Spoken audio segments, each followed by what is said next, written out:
Et de ce fait, je me retourne d'abord vers la présidente Dominique Nachury, et puis ensuite ce sera le tour du rapporteur Émeric Breillet. Madame la présidente. Oui, merci Monsieur le Président. Émeric va tout à l'heure répondre de façon plus précise aux différentes questions qui ont été posées. Moi, je voulais simplement redire quelques mots parce qu'il y a des choses qui m'ont un petit peu alerté. On disait, on a pu dire qu'il n'y avait pas d'optimisme dans le rapport.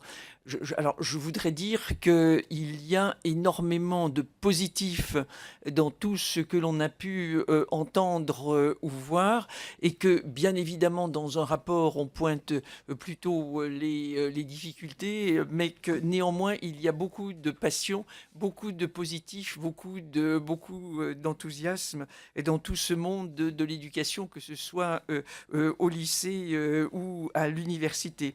Dire aussi que sur ce que l'on a pu dire sur le diplôme, ça n'est pas nier l'importance du diplôme, mais dire simplement qu'il faut replacer le diplôme, et notamment le diplôme de formation initiale, peut-être à sa juste place. Et je crois qu'on avait insisté notamment sur la reconnaissance de la formation continue. Dire que sur le bac, je crois qu'on n'a rien dit de définitif, hein. Simplement bien de pointer un certain nombre d'améliorations qui pourraient être apportées à ce qui reste, alors je ne dirais pas comme Jacques Land un monument, mais quand même quelque chose qui marque le passage en effet. Alors c'est une rupture, c'est une bascule. Sans doute, ça a aussi, une valeur, hein, la rupture et la bascule. Il ne faudrait pas la nier, même si on est là aussi pour faciliter ces moments de passage.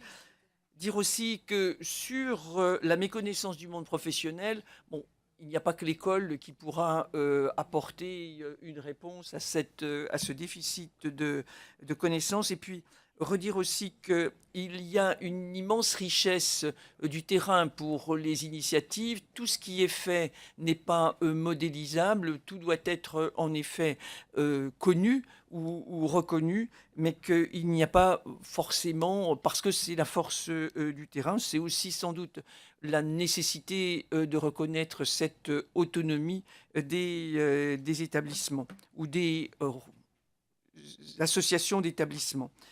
Voilà. Et puis, on a parlé à plusieurs reprises des SPE. Je pense que c'est un des axes aussi du comité de suivi de la loi de refondation de l'école, et qu'il faudra sans doute que les interrogations qui ont pu être portées dans ce rapport se retrouvent aussi dans le comité que préside Yves Durand. Voilà, je vous remercie. Merci, Madame la présidente Nachury. Monsieur